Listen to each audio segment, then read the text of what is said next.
지금까지 안드로이드 프레임워크의 내부 구조를 살펴봤는데요. 이 내부의 다양한 메커니즘을 구현하기 위해서는 C나 C++를 사용한다는 것을 이제 알았습니다. 이제 사용자들이 주로 사용하는 앱이 자바라는 언어를 통해서 이제 만들어진다는 것을 이제 알아볼 텐데요. 이 애플리케이션 언어는 해당 이제 프레임워크에 종속되어 있는 것이 일반적이죠. 그래서 이 프레임워크 자체가 JVM이라는 그 가상머신 상에서 자바 API로 구성되어 있기 때문에 이 앱이 자바를 통해서 만들어지게 되는 겁니다. 하지만 또 다른 언어가 JVM 상에서 동작할 수 있다면 애써 이제 자바만 고집하지 않아도 되겠죠. 그래서 자바보다 세련되고 좋은 언어가 있다면 안 쓸 이유가 없습니다. 자, 그러면 이제 애플리케이션의 자바부터 한번 살펴보겠습니다. 자바는 1995년 5월에 발표된 언어고 상당히 오래됐죠. 그래서 지금까지도 많은 인기를 얻고 있는 언어 중에 하나입니다. 이 자바는 객체 지향형 프로그래밍 기법, 오브젝트 오리엔티드 프로그래밍으로 출발을 했고, 그때 당시 사용했던 C++, 자, 이것도 객체 지향형 언어입니다. 이 언어보다 비교적 쉬운 문법을 가지고 있었습니다. 그래서 이제 상당히 인기를 얻게 된 거죠. 이때 C++에서 사용하기 어려웠던 포인터 같은 것들은 이제 숨겼죠. 숨겼기 때문에 좀 더 간편하게 언어를 사용하도록 설계를 한 겁니다. 그리고 또 다른 장점은 이제 C++에서는 어떤 객체를 생성했으면 이 생성된 객체는 반드시 삭제를 해야 됩니다. 그렇기 때문에 이걸 깜빡하고 이제 놔두면 어떻게 되죠? 메모리 누수가 발생해서 여러분들의 그 프로그램이 언젠가 망가지게 되겠죠. 그래서 그런 것들을 자동으로 해 주는 자동 메모리 관리, 바로 인제 거버지 컬렉터라는 것을 이제 두고 있습니다. 가장 큰 특징 중에 하나인데, 이 거버지 컬렉터는 여러분들이 어떤 객체를 생성한 다음에 참조가 인제 많이 일어나지 않으면 거버지 컬렉터가 중간에 일어나서 청소하듯이 싹 이제 삭제를 해 줍니다. 그래서 인제 굉장히 편리한 점이 있죠. 물론 이제 편리한 점만 있는 건 아니고, 어떤 연산 수행 도중에 중간에 거버지 컬렉터가 이제 참조가 오래되었지만 꼭 사용해야 되는 것도 삭제시켜 버릴 수 있겠죠, 그 전략에 따라서. 그래서 인제 거버지 컬렉터에 여러 가지 정책이 만들어졌고, 인제 그거에 따라서 인제 달라지게 됩니다. 자, 그다음에 이제 자바는 JVM이라는 어떤 가상 머신을 사용하고 있다. 바로 자바 버추얼 머신이죠. 이 자바 가상 머신을 사용한다는 것은 바로 이 자바라는 언어가 생산하는 어떤 내용물은 어떤 특정 기계어가 아닌 중간 결과물이 나오게 됩니다. 그리고 중간 결과물을 이 바로 가상 머신이 인터프리터, 번역을 하는 거죠. 기본적으로 이 반대의 말이라고 하면은 바로 인제 컴파일이라고 할 수 있습니다. 인터프리터와 컴파일. 물론 인제 자바에서도 컴파일이라는 컴파일러가 사용되고 있긴 한데, 그 컴파일러를 통과하면 나오는 것은 바로 중간 코드 언어죠. 그래서 예를 들면 우리가 쓰는 자바라는 언어는, 자, 그 원본 내용이죠. 인간이 읽기 쉬운 언어로 된, 그것을 이제 자바 컴파일러를 통과하게 되면은 이제 클래스가 만들어지고, 자, 이것이 바로 인제 중간 코드가 됩니다. 기계어 코드가 아닌 거죠. 바로 이것을 여러분들의 버추얼 머신 상에서 이때 실행이 되는 도중에, 자, 실행하고 있는 도중에 여러분들의 코드를 번역해서 해당 기계에 맞춰서 인제 86, 자, 기계 코드는 어떤 특정 코드, 그 기계만이 알아들을 수 있는 코드입니다. 실제로는 뭐 01000 이런 식으로 되어 있지만, 이것을 이제 그 해당되는 코드로 변환을 해 주는 거죠, 기계가 알아들을 수 있는. 그래서 실제로 우리는 이 코드를 한 번만 쓰면 x86이든 혹은 또 다른 ARM 아키텍처든 여러 개의 아키텍처에 동시에 돌릴 수가 있겠죠. 왜냐하면 이 버추얼 머신이 여기에도 있고 여기도 있을 거니까. 그래서 가상 머신이 있는 어떤 기기라도 여러분들의 코드는 딱 한 번, write once, 한 번 써서 아무 데나 돌릴 수 있다 이겁니다. 이런 이제 목적으로 자바 언어가 가상 머신을 가지게 됐죠. 자, 근데 가상 머신이 중간에 있는 바람에 장점이라고 하면 한 번 작성해서 어디든 돌릴 수 있지만 이 속도가 요구되는 코드에는 적합하지 않다 이겁니다. 왜냐하면 실행될 때마다 여기서 번역을 해야 되니까. 바로 인터프리터. 번역을 하고 있는 거죠. 동시 통역이라고 생각하면 좋겠습니다. 어떤 여러분들이 인제 똑같은 언어로 말을 하는 게 아니라 중간에 번역자가 있어서 제가 한국어로 말하면 동시 통역자가 영어로 전달하게 되면은 당연히 느릴 수밖에 없죠. 자, 그래서 인제 속도가 요구되는 경우에는 이 버추얼 머신 그 번역하는 이 방법을 약간 개선해서 미리 번역하거나, 예, 이미 계속 써 왔던 어떤 내용물은 미리 번역하면은 빨라지겠죠. 그렇게 미리 번역하거나 아니면 아예 실행하기 전부터 여기서부터 기계어 코드로 만들면 어떻게 되죠? 굳이 버추얼 머신의 그 도움을 받지 않고도 실행할 수 있죠. 훨씬 속도가 빨라집니다. 그래서 인제 이 자바는 AOT 혹은 자주 사용되는 을 미리 번역하자, 미리 번역. 미리 번역은 이제 JIT라는 컴파일러를 탑재하게 됐습니다. 이제 ahead of time이 있고, 그다음에 JIT는 just in time이라는, 우리 앞서서 그 가상머신 개념 설명할 때 했던 내용 있죠? 그것을 인제 갖추게 되었다 이겁니다. 자, 그다음에 또 다른 단점, 하드웨어 제어가 어렵죠. 가상머신 상에서 이렇게 돌고 있다가 어떤 하드웨어 자체를 건드리려면 빠져나와야 됩니다, JVM 상에서. 그래서 그것이 어렵죠. 하드웨어 제어를 하려면은 반드시 네이티브 이하 코드로 빠져나와야 되기 때문에 JNI라는 자바 네이티브 인터페이스를 쓴다고 말씀드렸죠. 자, 그리고 언어를 사용하는 것. 자, 여기에 이 자바 언어는 사실 제임스 고슬링이라는 사람이 만들었지만, 그 제임스 고슬링이 쓰던 선 마이크로 시스템즈는 오라클에 의해서 인수됐습니다. 그래서 이 오라클이 인수하면서 이 기존의 자바가 가지고 있던 툴킷 JDK죠. 이 JDK를 유로 라이센스로 지정해 버렸기 때문에, 물론 인제 선 마이크로 시스템즈에서 이제 오픈하겠다는 어떤 내용도 있었고, 아니면 아직 오픈하지 않았던, 그러니까 유료로 했었던 부분도 있었지만, 그 라이센스 자체를 오라클이 특정 부분을 유료로 만들면서 이제 어때요? "우리가 이 언어를 상용적으로 JDK를 쓰려면 돈을 내야 된다." 이겁니다. 오라클 JDK는 지금 현재 구독형 모델로 여러분들이 라이센스를 취득을 해야 되고, 1 년마다 계속 내야 되죠.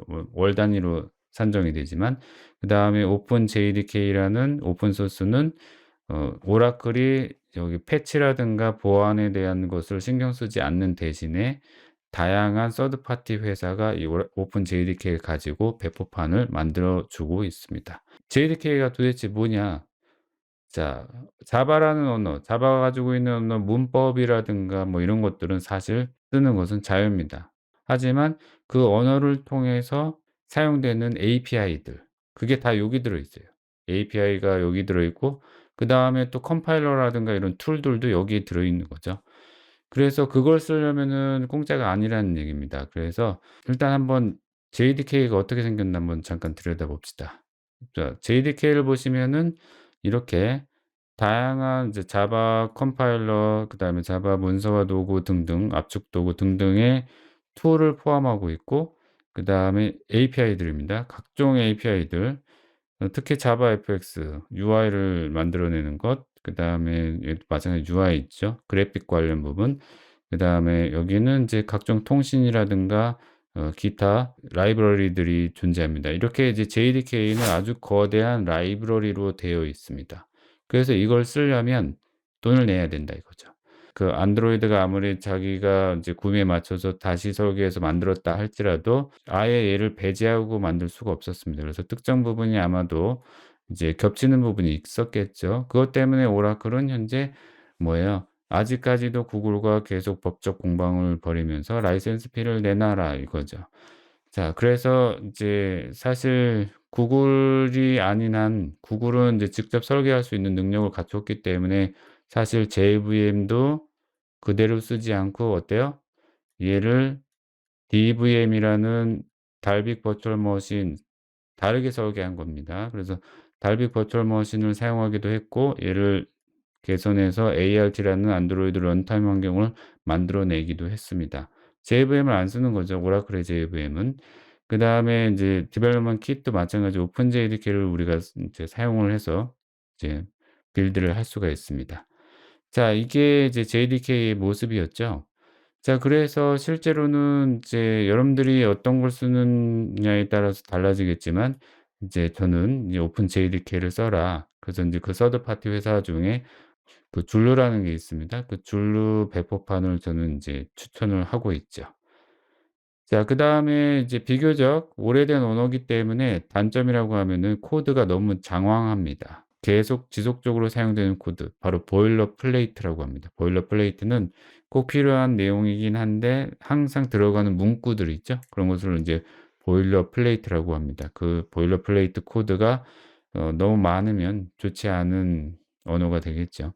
그래서 현대 언어의 특징도 미흡합니다. 함정 프로그래밍 기법이라든가 람다식 물론 이제 최근의 자바 버전에서는 약간의 이런 것들을 지원해 주고는 있긴 하지만 예 여전히 OOP로서 출발했기 때문에 함정 프로그래밍 기법에 사용되는 다양한 기법들은 이제 제공하고 있지는 않습니다.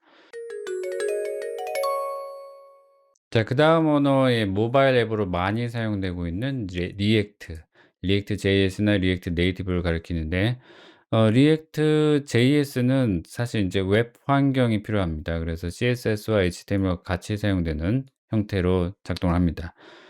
일단 기본적인 사용하는 자바스크립트인데 이제 리액트 네이티브는 자바스크립트만 사용하고 얘는 인제 이 세 가지를 다 사용하죠. 일단 이 자바스크립트는 이제 한번 특징을 잠깐 짚고 넘어가겠습니다. 이 자바스크립트는 인터프리터형 언어입니다. 인터프리터형 언어이기 때문에 컴파일형이 아니죠. 그렇기 때문에 항상 실행하면서 번역이 된다 이겁니다. 하지만 이제 자바스크립트 엔진에 따라서 이제 대부분 JIT가 사용되고 있는데 JIT는 자주 사용되는 루틴을 실행 중에 미리 번역하는 겁니다. 미리 번역. 그래서 많이 나오죠. 우리가 앞서 가상 머신에서도 봤었던 개념입니다. 그래서 Just in time compiler라고 보면 되겠습니다. 그래서 이게 탑재되어 있기 때문에 좀 빠르게 작동하긴 합니다. 자 그다음에 특징은 자 매우 유연하다. 자 그리고 이 이름 헷갈리시면 안 되는데 우리가 앞서 배웠던 자바라는 이름의 그 '자바의 스크립트 버전인가?'라고 생각할 수 있는데 사실 자바라는 언어하고는 완전히 관계가 없습니다.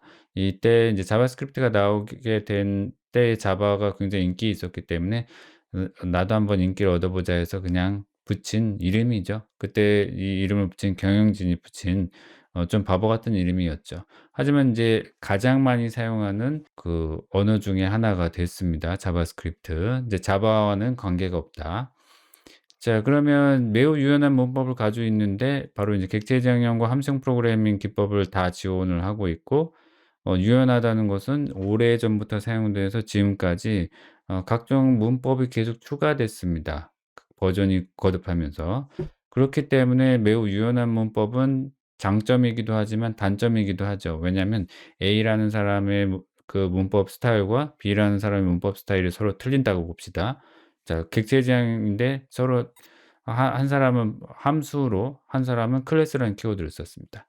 자 똑같지만 달라지죠. 그래서 꼭 이거와 같습니다. 세대가 다른 똑같은 한국말을 쓰지만 10 대가 쓰는 용어와 30 대가 쓰는 용어가 틀리죠. 둘이 얘기하면 잘 맞질 않죠? 예. 그래서 그거와 비슷합니다.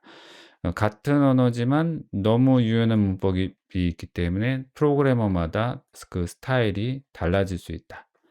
자 그다음에 인제 동적 프로토타입 기반의 객체 지향 언어다. 바로 이 프로토타입이라는 걸 가장 기본적으로 이걸 기반에 둔 언어라고 볼 수 있습니다. 이 프로토타입이라는 걸 기반에 두고 이것을 계속 참조하는 형태로 꼭 어떤 링크드 리스트가 막 붙어 있는 형태가 되는데 이런 형태로 객체 지향을 구현해 낸 겁니다. 이 프로토타입이라는 걸 반드시 이해를 해야만 자바스크립트를 이제 잘 사용할 수가 있습니다. 자 그리고 또 다른 점은 바로 동적 타입 언어라는 겁니다. 이게 유연한 문법에 들어가는 건데 동적과 반대라고 하면 정적이죠. 정적 타입이라고 하면은 여러분들이 컴파일러를 통해서 실행하기 전에 미리 모든 자료용을 검사를 하게 됩니다. 그게 정적 자료용인 정적 타입이라고도 합니다. 그래서 어떤 자료용을 잘못 선언한 경우에 컴파일러가 미리 잡아낼 수가 있죠. 하지만 동적 타입 언어는 자료용을 검사를 하는 게 아니라 그냥 실행하는 도중에 변수의 자료용이 결정됩니다. 그렇기 때문에 여러분들이 그 작성하는 단계에서는 뭔가 오류가 있는지를 알 수가 없고, 처음에는 정수용어를 썼다고 할지라도 막 변할 수 있습니다, 동적 타입 언어. 그러니까 이게 너무 유연하기도 하지만 사실은 이것 때문에 단점이 되기도 합니다. 너무 유연한 거는 단점이 되기도 하죠. 기준이 없는 거죠, 기준이. 자, 그래서 이것을 좀 엄격한 기준을 만들어서 다시 언어를 만들어 보자. 자바스크립트를 좀 엄격한 형태로 만들어진, 엄격한 타입을 정해 주는 타입스크립트라는 게 나왔고, 비교적 많은 인기를 끌고 있습니다. 예. 마이크로소프트사에서 만들었고. 자, 그래서 인제 자바스크립트는 초기에는 클라이언트, 바로 인제 브라우저 단이죠. 브라우저 단에서 사용하는 어떤 동적 그 컴포넌트들을 설계하기 위해서 많이 사용됐는데, 인제 지금은 Node.js라는 이 프레임워크, 이거와 함께 사용하면은 서버 측에서도 사용할 수 있는 코드를 만들어낼 수가 있습니다. 예. 아주 많은 프로그래머가 이 자바스크립트를 사용하고 있죠. 자, 요 정도 짚고 넘어가겠습니다. 자, 그러면 이제 이 리액트가 바로 이 실행 환경 자체가 바로 웹 환경입니다. 그래서 이 JS는 이 HTML, CSS에 같이 가기 때문에 웹뷰 같은 이제 iOS나 아니면은 안드로이드에 이제 존재하는 이제 컴포넌트입니다. UI 컴포넌트. 거기에 일종의 브라우저처럼 그냥 올려서 동작시킬 수가 있습니다. 이 리액트 네이티브인 경우에는 이 웹뷰가 아닌, 그래서 CSS, HTML이 필요가 없죠. 그냥 단순히 JS 파일에서 얘를 브릿지라는 걸 통과해서, 예를 들어서 여기서 뷰라는 걸 만들었다고 봅시다. 이것을 만들면 이제 브릿지라는 걸 통과해서 네이티브 UI, 결국 iOS나 아니면은 안드로이드의 그 특정 네이티브 UI의 모습을 갖추고 화면을 꾸며질 수가 있습니다. 그래서 이제 네이티브 퍼포먼스가 난다고 볼 수 있죠. 자, 그리고 인제 기본적으로 웹 엔진은 이제 V8이나 웹킷, 요게 많이 쓰였습니다. 로고가 여기 이렇게 있고, V8은 이제 크로미엄 엔진, 이제 웹킷은 주로 자바스크립트 코어. 어쨌든 이 웹 엔진은 이제 iOS나 안드로이드에 존재합니다. 그래서 이걸 사용하는 거죠. 자, 선언형 UI 패러다임. 이건 무슨 말이냐면, 일단 여기에 어떤 여러분 UI의 색깔이라든가 크기, 모양을 결정하는 게 아니라 그냥 단순히 어떠한 뼈대를 만드는 겁니다. UI의 뼈대를 갖춰주는 이제 라이브러리 언어다, 이렇게 보면 되겠습니다. 무슨 말이냐면, 세부적인 거는 다 여기에 달려 있죠. 여러분들이 디자이너가 짜는 CSS에 달려서 그 모양이 결정될 거고, 혹은 브릿지를 통과해서 iOS 혹은 안드로이드에서 사용하는 네이티브 컴포넌트에 따라서 모양이 결정이 될 겁니다. 그래서 단순히 여기서 하는 일은 뭐예요? 그냥 선언형 UI가 되는 거죠. "이렇게 이렇게 나는 모양을 꾸미겠다."라고 말을 해 주는 것뿐입니다. 자, 그리고 일단 리액트 JS, 그럼 뭐 뭘로 꾸밀 거냐? 바로 버추얼 돔이라는 걸로 꾸미는데, 버추얼 돔은 일종의 이제 HTML 그 페이지를 갱신할 때는 사실은 다시 재갱신, 페이지를 리로드 한다고 하죠. 완전히 다시 그려지게 되는데, 이 버추얼 돔을 쓰면은 HTML의 부분적인 그 부분만 업데이트할 수 있다. 그래서 훨씬 속도가 빨라진다는 거죠, 업데이트. 그것을 구현하기 위해서 버추얼 돔이라는 개념을 도입을 했습니다. 예, 페이스북에서 만들어진 라이브러리죠. 그래서 거기서 만들어낸 개념이고, 리액트 네이티브도 마찬가지입니다. 이때 리액트 네이티브는 이제 브릿지라는 걸 더 통과하기 때문에 이 버추얼 돔을 이제 HTML이라는 요소를 쓰는 건 아니고, 바로 여기에 네이티브 UI를 직접 다루게 됩니다. 어떻게 만드는가? 바로 이 JSX라는 문법이 새로 나오게 되는데, 이 JS 문법은 일종의 그 자바스크립트에다가 HTML 붙인 상태, 뭐 혹은 XML이라고도 하는데, HTML처럼 이렇게 꺽쇠를 사용한 다음에 여러분들 컴포넌트 이름이 여기 들어갑니다. 이렇게 어떤 이름이 들어갈 수 있는데, 바로 이렇게 만들어진 겁니다. 우리가 보통 한다면 이게 이제 여기 뭐 div 태그 이런 식으로 들어갈 텐데, 그게 아닌 대문자로 시작하고 어떤 형태의 우리가 원하는 요소 컴포넌트의 이름이 들어가게 됩니다. 자, 그래서 이것을 일종의 선언형 UI라고 할 수 있는데, 이것을 재사용할 수도 있다는, 예, 장점이 있죠. 이것을 여기서 만일에 부분적으로 계속 쪼개서 만들어 놓으면 이 특정 부분을 다시 갖다 쓰기만 하면 되는 겁니다. 자, 이번엔 그다음에 이제 비교적 최근에 나온 기법 중에 플러터라는 게 있습니다. 자, 플러터도 일종의 프레임워크라고 보면 되겠습니다. 그 플러터는 이 플러터 자체 그 사용하는 언어는 이제 따로 존재합니다. 그래서 다트라고 되어 있는 좀 생소한 언어죠. 이 다트는 이제 구글이 만들어내긴 했습니다만 잠깐 짚고 넘어가 볼까요? 다트는 일종의 자, 이렇게 화살촉에 있는 뒷부분의 모양을 딴 아이콘을 가지고 있습니다. 자, 다트라는 거는 이제 초반에 웹 프론트엔드 이걸 목적으로 개발을 한 겁니다. 그래서 이것도 사실 클래스 기반의 객체 지향 언어로 출발을 했습니다. 그래서 2011년 11 월에 공개됐고, 이 다트의 특징이라고 하면은 자, 자바스크립트하고는 다르게 자바스크립트의 장점을 그대로 흡수하면서도 그거와 다른 점이라고 하면은 AOT, Ahead of Time이죠. 그래서 AOT 컴파일러를 가지고 있기 때문에 컴파일러죠. 컴파일러를 통합하게 되면 네이티브 코드가 생성됩니다. 그래서 퍼포먼스에 문제가 없죠. 상당히 빠른 형태로 동작할 수 있습니다. 자, 그리고 이 다트 자체는 이제 다양한 플랫폼, 모바일, 웹, 데스크탑, 임베디드 다양한 플랫폼에서 동작을 할 수 있습니다. 멀티 플랫폼이죠. 다트 네이티브라고 하면은 이제 웹을 제외한 모바일, 데스크탑, 임베디드 시스템에 모바일이라고 하면 안드로이드, iOS 다 되겠죠. 그래서 어디서든 만들어낼 수가 있다 이겁니다. 그래서 다트 네이티브는 다트 인터프리터하고 JIT 컴파일러, AOT 컴파일러가 같이 사용이 됩니다. 예, 자, AOT가 기본적으로는 프로덕션 프로덕션 레벨의 제품을 만들 때 얘가 사용되지만 이 JIT 컴파일러는 핫 리로드라는 걸 제공하기 위해서 핫 리로드는 여러분들이 개발하고 있는 단계를 빠르게 반영해서 볼 수 있는 겁니다. 그래서 그것을 JIT 컴파일러가 해 줍니다. 그래서 다트에도 버추얼 머신이 있는데 다트 버추얼 머신을 통해서 여러분들의 앱이 어떻게 개발되고 있는지를 빠르게 보여주기 위해서 JIT가 여기서 사용되고 있습니다. 그래서 두 개의 패스가 있죠. 그다음에 다트 웹은 따로 여러분들이 만든 이 다트라는 것을 이제 뭘로 변경해 주냐면 이제 개발 타임 컴파일러는 이거지만 프로덕션 컴파일러 dot2 JS가 있습니다. 자, 이것은 빠르게 이 해당되는 내용물을 보기 위한 거고 프로덕션 컴파일러는 여러분들이 Dart로 만든 코드를 dot2 JS 자, 뭐죠? 이게 바로 Dart로 만들었지만 JS로 결과물이 뽑혀 나오는 겁니다. 그럼 뭘 하죠? 이 JS 결과물은 결국은 웹 엔진 엔진에다가 넣으면 되겠죠? 웹 엔진. 웹 엔진은 뭐 V8에 올리든 아니면 웹킷에 올리든 그쵸? 그래서 이 해당되는 컴파일러에 들어간 것은 이제 어떤 걸 선택하느냐에 따라 틀린데 어쨌든 간에 다양한 플랫폼에서 동작하게끔 만들어진 언어라는 겁니다.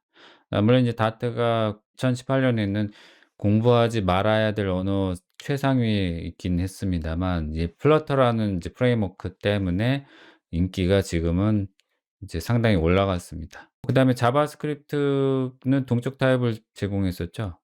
자, 근데 이 다트는 특이하게 선택적 타입입니다. 뭐 기본적으로는 정적 타입이 좀 안전하죠. 왜냐하면 컴파일 단계에서 해당되는 타입, 자료형을 검사를 할 수 있기 때문에. 하지만 실행 중에도 바꿀 수 있습니다. 그래서 이것을 우리가 선택할 수가 있는데 되도록이면 정적 타입을 이제 선택을 하게 될 텐데 이것을 여러분들에게 맡긴 겁니다. 선택적 타입. 자, 그다음에 이제 스레드가 아닌 자, 스레드라는 거는 이제 병행 처리를 위한 거죠. 근데 그 스레드가 아닌 메모리를 공유하지 않는 병행 처리를 위한 아이솔레이트라는 걸 이제 개념을 만들어 냈습니다. 메모리를 공유하지 않기 때문에 이 스레드의 단점 어 메모리가 하나가 잘 작동하다 깨지면 그 메모리의 영향이 다른 스레드에 갑니다. 그래서 다 망가질 수 있죠. 그것을 방지하게 됩니다. 자, 이걸 한마디로 말하면 다트의 특징은 능동적이고 다기능성의 언어다라고 할 수 있습니다. 자, 그러면 계속해서 플러터의 그 목적, 다트의 목적과 비슷합니다. UI 디자인의 목적을 둔 프레임워크이죠. 그래서 어떤 모양새, 그 풍부한 위젯, 애니메이션 등을 미리 다 갖추고 있습니다. 그래서 상당히 아름다운 그 UI를 꾸밀 수가 있죠. 그래서 안드로이드에서 그 가지고 있는 컨셉 머터리얼 디자인 그다음에 iOS의 컨셉 쿠퍼티노 디자인을 미리 제공하고 있습니다. 자, 그래서 이제 그것들을 이용해서 우리는 이제 작성할 수 있죠. 물론 이 이외에도 서드 파티 라이브러리가 많은 것을 제공해 주고 있습니다. 자, 플러터의 특징이라면은 또 이것이 있습니다. 그래서 일단 중간 과정에 뭔가 거쳐가는 게 없습니다. 컴파일 돼서 완전히 네이티브 코드처럼 작동하기 때문에 이제 GPU 가속을 지원하는 엔진, 이것을 사용해서 충분한 성능을 내는 어떤 앱을 만들어낼 수가 있습니다. 핫 리로드 기능을 이용을 하게 되면은 여러분들이 앱을 개발하고 있는 도중에 그 UI의 변경 모습을 빠르게 반영할 수가 있습니다. 그래서 굉장히 이제 매번 컴파일해서 기다리는 시간이 필요 없는 거죠. 컴파일한 다음에 한참 동안 쳐다보는 그런 일은 없어졌습니다. 왜냐면 이걸 이용하기 때문에. 자, 그래서 이 플러터란 프레임워크를 조금 들여다보겠습니다. 자, 머터리얼과 쿠퍼티노라는 이 두 개의 큰 디자인 컨셉을 가지고 이 위젯들을 사용할 수 있게 됩니다. 그래서 각종 애니메이션, 페인팅, 제스처 등등을 이제 세트로 가지고 있습니다. 대부분은 뭐에 어떤 UI 목적에 맞춰져 있죠. 자, 그리고 엔진 부분은 이제 C나 C++로 만들어져 있고, 이거는 이제 다트로 만들어져 있죠. 우리가 만드는 소스는 물론 이제 다트입니다. 그래서 이걸 통해서 이걸 이용하는 거죠. 그럼 이제 이 엔진을 통해서 어떻게 분기되냐면 이제 각종 서비스나 렌더링 관련 부분을 이제 통하게 되는데 세 가지 루트가 있겠죠. 하나는 안드로이드 쪽. 자, 안드로이드 쪽에는 스키아라는 이제 그 그래픽 라이브러리가 있습니다. 구글이 만들어낸. 그래서 2D 그래픽 어 가 뭐지 하드웨어 가속 엔진을 쓰는 이 부분으로 UI를 표현하게 됩니다. 그리고 핫 리로드 기능이 있었죠. 그 리로드 기능을 이용할 경우는 VMJIT를 이용해서 핫 리로드 기능을 지원을 하고 있고, 그 프로덕션 모델은 이제 각 프로세서 아키텍처 타입에 따라서 컴파일을 합니다. 미리 실행 전에 만들어낼 수 있는 어헤드 오브 타임 컴파일러를 사용을 하고 있습니다. 자, 마찬가지 iOS 네이티브에 접근할 때도 똑같은 개념입니다. 이렇게 JIT를 통해서 개발하거나 이제 실제로 코드를 만들어낼 때는 LLVM을 통해서 iOS에 관련 네이티브 코드를 이제 만들어내게 됩니다. 웹을 사용할 때는 V8 엔진, JIT 컴파일러가 사용되고 브라우저상에서 동작할 수가 있습니다. 자, 이게 바로 이제 플러터죠. 플러터의 코드는 바로 이렇게 완전히 분리된 위젯 렌더링 부분하고 플랫폼 채널이 있어서 각각 다이렉트로 해당 그 네이티브 코드에 접근합니다. 안드로이드라고 하면 여기 인제 스키아 라이브러리가 있겠죠. UI를 그려주는 그 라이브러리들. 여기는 이제 캔버스라고도 할 수 있죠. 그다음에 인제 그 하드웨어하고 접근하는 어떤 통신이 필요하면은 플랫폼 채널을 통해서 뭐 로케이션 서비스나 블루투스 오디오 등의 하드웨어 서비스에 접근을 할 수가 있습니다. 다이렉트로. 그죠? 꼭 네이티브 코드처럼. 예. 네이티브 코드 맞죠, 사실은. 하지만 이제 플러터는 이제 중간 단계 얘만의 프레임워크를 사용하는 것뿐이지 안드로이드의 어떤 그 애플리케이션 프레임워크를 사용하고 있지 않기 때문에 그 안에 뭐 액티비티라든가 이런 요소가 사용되지 않습니다. 자, 그래서 이 플러터를 잠깐 비교를 해 봅시다. 앞서 말씀드렸던 리액트는 사실 여기에 브릿지가 들어 있습니다. 그쵸? 이거 똑같은 개념이긴 한데 인제 리액트는 자바스크립트를 통해서 이 브릿지를 꼭 통과를 해야만 해당 위젯의 모양새를 결정해 줍니다. 하지만 여기는 그 해당 모양새가 이미 존재하죠, 여기에. 그죠? 근데 얘는 바로 이것 때문에 여기에 브릿지를 통과하면서 이 해당되는 위젯의 그 내용물을 통과하기 때문에 어때요? 굉장히 오버헤드가 걸릴 수 있습니다, 상당히 빠른 처리를 위해서는. 그다음 브릿지를 통해서 마찬가지 하드웨어 서비스에도 접근할 수가 있습니다. 자, 그래서 어쨌든 이런 단점 때문에 플러터가 지금 현재 인기가 급상승 중이긴 한데 아직까지는 리액트가 훨씬 많은 사용자를 가지고 있습니다. 자, 그거는 여러분들이 감안해서 일단 자료가 훨씬 많겠죠? 얘는 자료가 별로 없지만 훨씬 더 빠른 이제 프로그래밍이 가능하다. 자, 그러면 이제 마지막으로 코틀린. 자, 코틀린 알아보겠습니다. 코틀린은 앞서 자바 대신에 쓸 수 있는 언어이기도 하고, 코틀린의 가장 큰 특징이라고 하면은 이제 정적 타입 언어, 컴파일 되는 단계에서 이제 각 타입 이제 자료형을 검사해서 그 내용을 알아낼 수 있습니다. 일단 멀티 패러다임 언어로 출발했기 때문에 OOP, FP, 자, 펑셔널 프로그래밍의 약자입니다. 이것들을 모두 갖추고 있습니다. 자바, 일단 자바하고 100% 호환된다는 거. 예. 그래서 사실은 자바에 있는 라이브러리를 다 갖다 버릴 필요 없이 코틀린을 사용하면서도 다 자바의 특정 라이브러리 접근해서 이제 뭐죠? 사용할 수 있다. 서로 협업이 됩니다. 같이 짬뽕해서 써도 돼요. 그래서 굉장히 뭐죠? 기존의 프로젝트를 쪼끔씩 변경할 수도 있습니다, 필요에 따라서. 자, 그리고 NP를 방지할 수 있는 안정성을 갖추고 있습니다. NP는 널 포인터 익셉션이죠. 그래서 아예 처음부터 여러분들이 선언할 때 인제 그냥 그 자료형에 대해서 그 변수를 선언하면 절대 널을 담을 수가 없게 됩니다. 근데 여러분들이 의도적으로 널을 담고 싶을 때는 물음표를 넣어 줍니다. 그래서 int 물음표라는 자료형과 int라는 자료형은 서로 완전히 다른 자료형입니다. 얘는 널을 담을 수 있는 자료형, 얘는 널을 담을 수 없는 자료형이죠. 그래서 이 이름도 굉장히 괜찮은 것 같습니다. 그래서 int 물음표 "너 정말 이거 쓸래?" 라고 경고하는 메시지처럼 보이기도 하죠. 그쵸? 자, 그리고 이제 내부 상태를 바꾸지 않는 불변성, 바로 인제 val이라는 키워드를 통해서 한 번 값이 할당되면 그 값을 다시 바꾸지 않는, 안전한 어떤 변수를 선언할 수가 있습니다.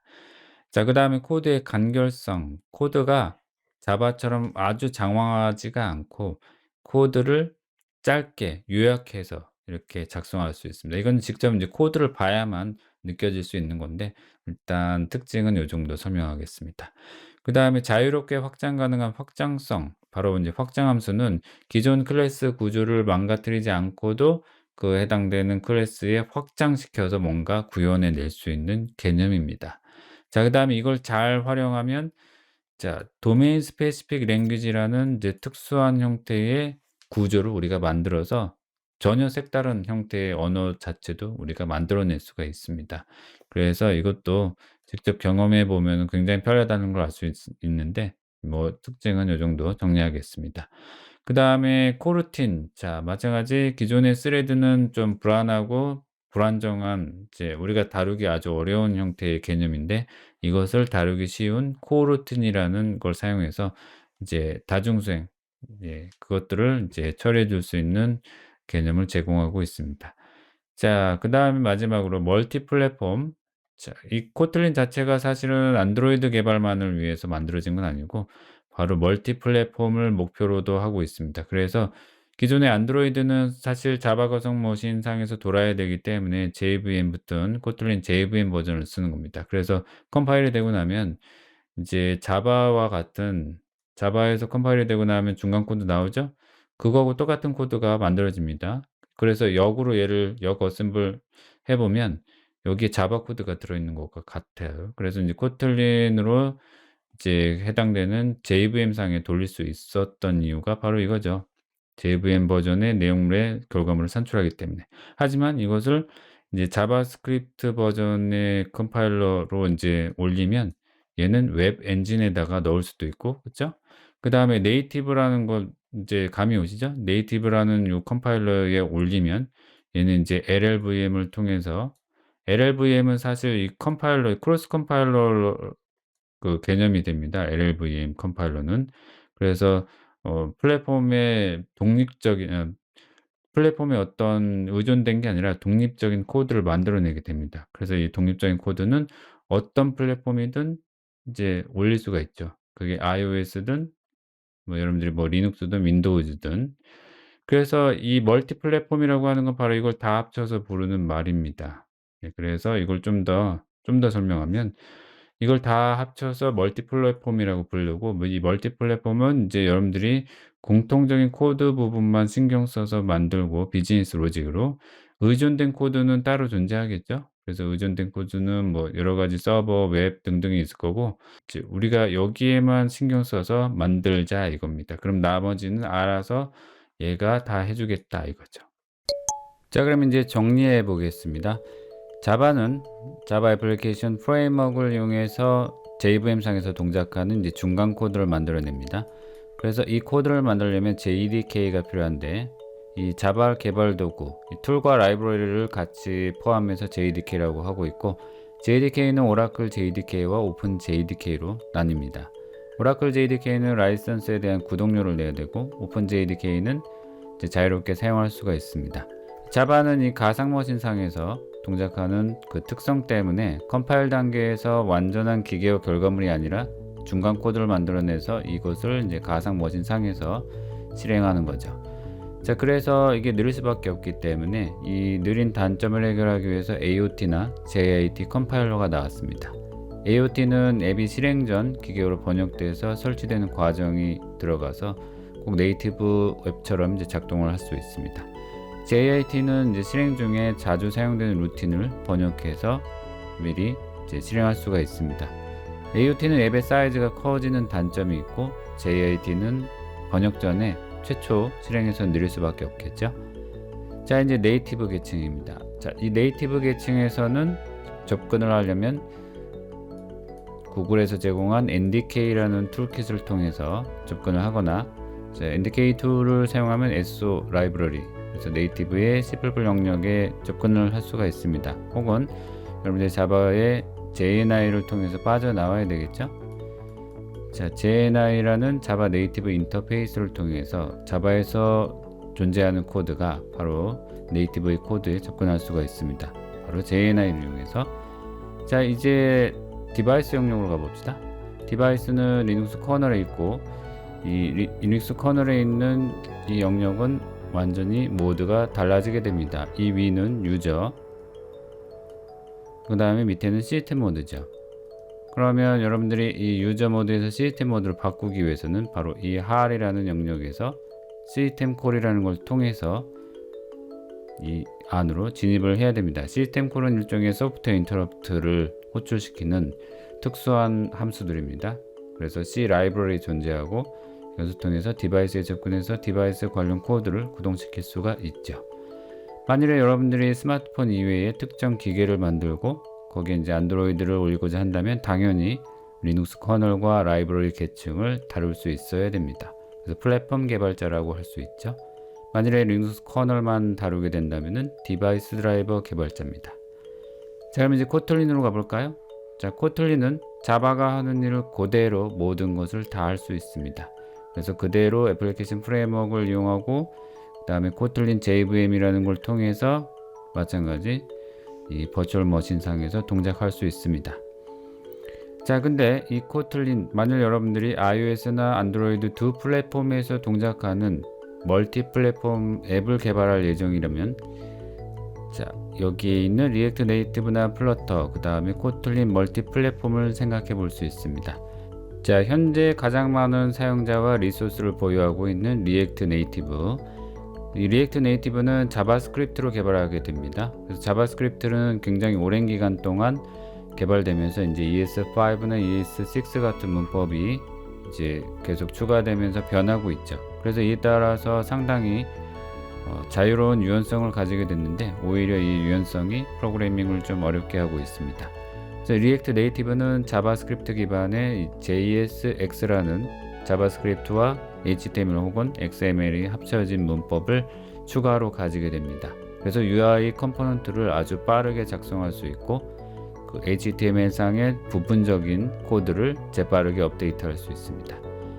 자, 이 자바스크립트는 이제 기존의 웹 엔진을 통해서 이제 동작하게 되는데 이 리액트 네이티브는 JS 엔진을 바로 이 내부에서 브릿지를 통해서 연결하게 됩니다. 자, 그래서 만일에 네이티브와 동일한 성능을 보여주지만 이 네이티브 브릿지를 통하기 때문에 속도가 요구되는 경우에는 브릿지를 너무 많이 통과하게 되면 어느 정도 병목 현상이 발생할 수 있습니다. 자, 어쨌든 이 두 개의 라인 안드로이드나 혹은 iOS 멀티플랫폼이죠. 그래서 이 두 개의 네이티브 라이브러리에 직접 접근해서 여러분들의 앱을 구동시킬 수가 있습니다. 자, 이번엔 플러터입니다. 플러터는 이제 다트라는 비교적 이제 최신 언어를 사용하고 있죠. 다트는 이제 웹 프론트엔드용으로 만들어진 UI 위젯에 특화된 언어이기도 합니다. 자, 핫 리로드라는 기능을 이용하게 되면 빠르게 UI를 꾸밀 수가 있고, 프로덕션 빌드를 통하면 이제 네이티브와 동일한 성능을 가지는 앱을 빠르게 개발할 수가 있습니다. 리액트와 비교해서는 여기 브릿지가 없기 때문에 곧바로 프레임워크와 플러터 엔진 컴파일러를 통해서 곧바로 네이티브 라이브러리에 접근하는 효과를 가집니다. 그래서 마찬가지 여러분의 코드는 자, 안드로이드, JS, iOS 멀티 플랫폼상에 있는 앱을 빠르게 개발을 할 수가 있습니다. 이제 마지막으로 코틀린 멀티 플랫폼. 아직 많은 사용자나 리소스를 보유하지 못했지만 이제 코틀린을 이용해서 공통적인 비즈니스 로직을 뽑아낼 수 있고, 이 비즈니스 로직만 신경 쓰면 알아서 플랫폼 의존된 코드는 코틀린 컴파일러가 만들어주는 형태입니다. 그래서 여러분들은 안드로이드의 JVM 혹은 웹의 JS 혹은 코틀린 네이티브를 통해서 iOS나 기타 다른 플랫폼에 관련된 코드를 만들어낼 수가 있습니다.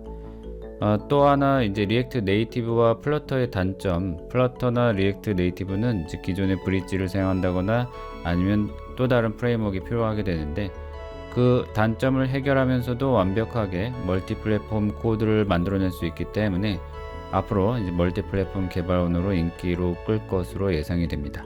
그래서 여러분들은 단순히 커먼 비즈니스 로직에 집중하면 됩니다. 여러분들이 안드로이드 개발자고 이제 코틀린을 이미 선택하셨으면 그 지식 그대로 이제 멀티 플랫폼 개발자로 자연스럽게 레벨업을 할 수 있습니다. 여기까지 이제 모바일 언어들에 대해서 살펴봤습니다. 그럼 뭘 배워야 될까요? 여러분들이 어떤 하나의 언어를 선택하게 되면 그 언어를 매우 깊숙하게 공부하는 것이 중요합니다. 어떤 하나의 언어를 깊숙이 공부하다 보면 다른 언어와 비슷한 개념들이 나오기 때문에 다른 언어를 손쉽게 이해할 수가 있게 됩니다. 세련되고 좋은 언어, 그리고 프로그래밍이 즐거워지는 언어가 있다면 저는 그 언어부터 시작하라고 추천드릴 겁니다. 그것은 바로 코틀린입니다.